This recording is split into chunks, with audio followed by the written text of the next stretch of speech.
Hello friends, आप सभी लोगों का स्वागत है आपके अपने YouTube channel math classes with Javed sir में। तो फ्रेंड्स, आज के इस वीडियो सेशन में हम कवर करने वाले हैं 26 अगस्त के इम्पोर्टेंट करंट अफेयर्स के क्वेश्चन। डेली करंट अफेयर्स के मोस्ट इम्पोर्टेंट क्वेश्चन इस वीडियो में हम कवर करने वाले हैं। तो आइए इस मोस्ट इम्पोर्टेंट क्वेश्चन को करते हैं स्टार्ट। पहला क्वेश्चन दिया गया है, एमबीबीएस डॉक्टरों के रजिस्ट्रेशन के लिए केंद्र सरकार ने पोर्टल लॉन्च किया है, इसका नाम क्या है? इसका सही ऑप्शन हो जाएगा सी, यानी national medical register portal NMRP launch हो गया है। जानकारी के मुताबिक ये पोर्टल डॉक्टरों की योग्यता, रजिस्ट्रेशन और अन्य आवश्यक जानकारी की सुलभता के लिए सुनिश्चित करेगा। और एमबीबीएस का फुल फॉर्म होता है bachelor of medicine and bachelor of surgery. MBBS का फुल फॉर्म होता है। तो अगले प्रश्न पे आते हैं।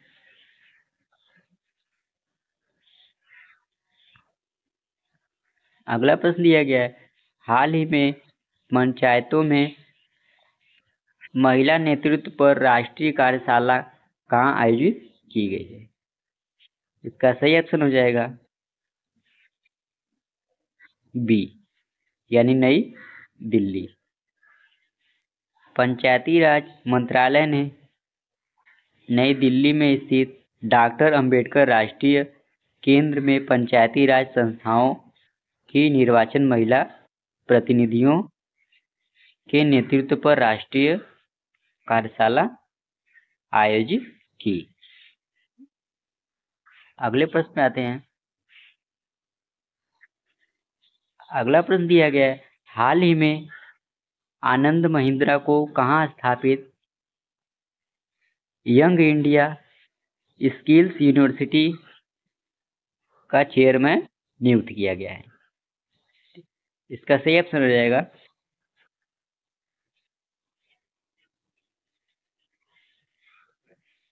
ए, तेलंगाना।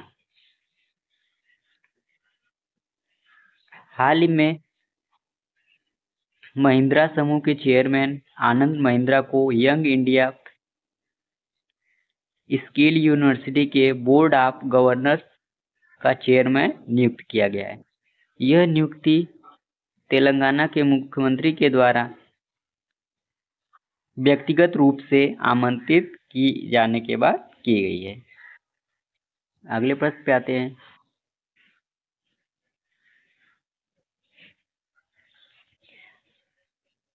हाल ही में किस राज्य के मुख्यमंत्री ने सुभद्रा योजना शुरू की है? इसका सही ऑप्शन हो जाएगा सी, यानी उड़ीसा। उड़ीसा सरकार ने सुभद्रा योजना को मंजूरी दे दी है। इस योजना में महिलाओं को सालाना 2 किस्तों में 10,000 रुपए की राशि दी जाएगी। अब उड़ीसा के वर्तमान मुख्यमंत्री कौन है? तो मोहन चरण मांझी। अगले प्रश्न पे आते हैं। अगला प्रश्न दिया गया है 5वां, हाल ही में खेलो इंडिया अस्मिता वुशु लीग कहाँ शुरू की गई है? तो इसका सही ऑप्शन हो जाएगा बी, यानी उत्तर प्रदेश। इस प्रतियोगिता में वेस्ट जोन के विभिन्न राज्य राजस्थान, महाराष्ट्र, गोवा, छत्तीसगढ़, गुजरात, मध्य प्रदेश, झारखंड और मेजबान उत्तर प्रदेश तकरीबन 700 खिलाड़ी और अधिकारी भाग लेंगे। अब जानकारी के लिए बता दें, उत्तर प्रदेश खेलो इंडिया को भारत सरकार ने 2017 में जमीनी स्तर पर बच्चों के साथ जुड़कर भारत के खेल की भावना को पुनर्जीवित करने के लिए इस खेल का आयोजन किया जाता है। अगले प्रश्न पे आते हैं। अगला प्रश्न दिया गया है 6वां, हाल ही में भारत ने अपना पहला दोबारा इस्तेमाल होने वाला हाइब्रिड रॉकेट RHUMI-1 कहाँ से लॉन्च किया है? इसका सही ऑप्शन हो जाएगा तमिलनाडु। भारत ने स्पेस जोन इंडिया द्वारा हाइब्रिड रॉकेट का सफल परीक्षण किया। RHUMI-1 की खासियत यह है कि वैश्विक तापमान और जलवायु परिवर्तन के अनुसंधान के साथ साथ कृषि, पर्यावरण निगरानी और आपदा प्रबंधन में मदद करेगा। अब इसके मुख्य बिंदुओं को भी कवर कर लेते हैं। रॉकेट की कुल लंबाई कितनी है? 3.5 मीटर लंबा। कितने किलोमीटर ऊंचाई तक पहुंचा ये?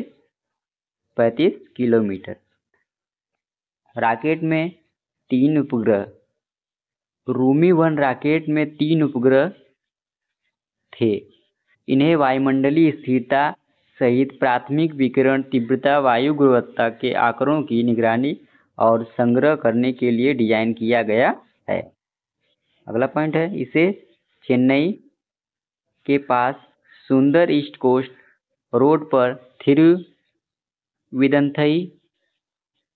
में सुबह 7:25 पर सफलता से लॉन्च किया गया था। अगला प्रश्न देखते हैं। अगला प्रश्न दिया है, यूक्रेन में स्वतंत्रता दिवस कब मनाया जाता है? तो इसका सही ऑप्शन हो जाएगा ए, यानी 24 अगस्त। अब इससे संबंधित महत्वपूर्ण बिंदु भी कवर कर लेते हैं। महत्वपूर्ण बिंदु में है, यूक्रेन की राजधानी कहाँ है? कीव। यूक्रेन के राष्ट्रपति वोलोडिमिर जेलेंस्की।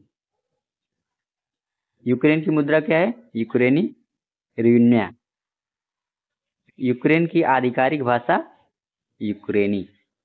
अब यूक्रेन की सीमा कितने देशों से लगी है? यूक्रेन की सीमा 7 देशों से लगती है। Poland, Slovakia, Hungary, Romania, Moldova, रूस और बेलारूस, जो सोवियत संघ द्वारा निर्धारित मूल सीमाओं का अनुसरण करते हैं। ये है यूक्रेन का मैप। अगला प्रश्न देखते हैं, किस देश ने भारत को पनडुब्बी रोधी युद्धक सामग्री बेचने की मंजूरी दी है? इसका सही ऑप्शन हो जाएगा सी, यानी अमेरिका। अब महत्वपूर्ण बिंदुओं को भी कवर कर लेते हैं इससे संबंधित। सोने बाय से बढ़ेगी समुद्र की ताकत। पहला पॉइंट है, अनुमानित कुल लागत, इसको बनाने में कुल कितना खर्च आया है? तो 52.8 मिलियन अमेरिकी डॉलर इसको बनाने में खर्च आया है। दूसरा पॉइंट है, अमेरिका भारत संबंधों को मजबूत करने में मदद मिलेगी। तीसरा पॉइंट है, भविष्य के खतरों का सामना करने की क्षमता में सुधार होगा। पोर्टेबल सोनार सिस्टम है सोने बॉय। वास्तव में सोने बॉय एक पोर्टेबल सोनार सिस्टम है। सोनार यानी south navigation and ranging system की मदद से दूर की वस्तुओं की मौजूदगी, स्थिति, दूरी और दिशा की जानकारी हासिल की जा सकती है। इसके लिए साउंड वेव्स का सहारा लिया जाता है। इस सिस्टम से पानी में साउंड वेव्स छोड़ी जाती है। अगर इसके रास्ते में कोई वस्तु आती है तो इससे टकराकर इनकी इको या प्रतिध्वनि आती है। इसके आने जाने में लगने वाले समय के हिसाब से उस वस्तु की दूरी का पता लगाया जाता है। अगले प्रश्न पे आते हैं। अगला प्रश्न दिया गया है, सारा और विशाल ने मानसून पिकलबॉल मिश्रित युगल चैंपियनशिप 2.0 का खिताब किसे हटाकर अपने नाम किया है? तो इसका सही ऑप्शन हो जाएगा सी, यानी ईसा खलानी और जेसन टेलर को हराकर इन्होंने यह खिताब अपने नाम किया है। अगला प्रश्न देखते हैं। अगला प्रश्न दिया गया है, लास्ट प्रश्न, डायना पुंडोल ने किस राष्ट्रीय चैंपियनशिप का खिताब अपने नाम किया है? इसका सही ऑप्शन हो जाएगा सी, यानी कार रेसिंग में। अब इससे संबंधित कुछ महत्वपूर्ण बिंदुओं को भी कवर कर लेते हैं। डायना पुंडोल राष्ट्रीय चैंपियन जीतने वाली पहली भारतीय महिला रेसर है।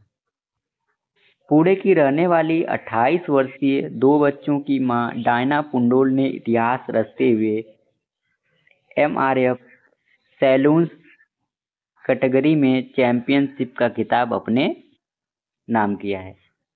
यह चैंपियनशिप का खिताब जीता है। उन्होंने 2024 में Indian national car racing championship में यह प्रतिष्ठित खिताब हासिल किया है, जिससे वे इस उपलब्धि को हासिल करने वाली पहली भारतीय महिला बनी हैं। 26 अगस्त 2024 करंट अफेयर्स के क्विज क्वेश्चनों को भी कवर कर लेते हैं। हाल ही में संयुक्त राष्ट्र का मानवाधिकार दल कहाँ मानवाधिकार हनन की जांच करेगा? तो कहाँ करेगा? बांग्लादेश में। अगस्त 2024 में प्रारंभिक बाल्यावस्था शिक्षा को बढ़ावा देने के लिए आरंभ कार्यक्रम किस राज्य के द्वारा शुरू किया गया है? तो यह पंजाब राज्य के द्वारा कार्यक्रम शुरू किया गया है। राष्ट्रीय अंतरिक्ष दिवस कब मनाया जाता है? तो 23 अगस्त को राष्ट्रीय अंतरिक्ष दिवस के रूप में मनाया जाता है। सरकारी कर्मचारियों के लिए लाभ के संदर्भ में UPS का अर्थ क्या है? तो अधिकृत पेंशन योजना, यह इसका अर्थ है। M-PAS के शुरुआती लक्षण क्या है? इसके लक्षण है बुखार, सिर दर्द और सूजी हुई लिम्फ नोड्स। अगला पॉइंट है, PR श्रीजेश के हॉकी करियर में कौन सी बड़ी उपलब्धि जुड़ी है? तो लगातार ओलंपिक कांस्य पदक सुरक्षित करना। किस भारतीय क्रिकेटर ने संन्यास की घोषणा की है? तो शिखर धवन ने अंतर्राष्ट्रीय क्रिकेट से संन्यास लेने की घोषणा की है। भारत ने अपना पहला रीयूजेबल हाइब्रिड रॉकेट लॉन्च किया है। इसका नाम क्या है? इसका नाम है RHUMI, या कह सकते हैं रूमी 1। अगला पॉइंट है, अमेरिका के नेशनल सिक्योरिटी एडवाइजर का नाम क्या है? तो जेक सुलिवन। अगला पॉइंट है, किस देश ने अंडर 70 विश्व कुश्ती चैंपियनशिप 2024 महिला कुश्ती में पहला टीम का खिताब जीता है? तो वह है भारत। इसी प्रश्न के साथ हमारा आज का सेशन समाप्त होता है।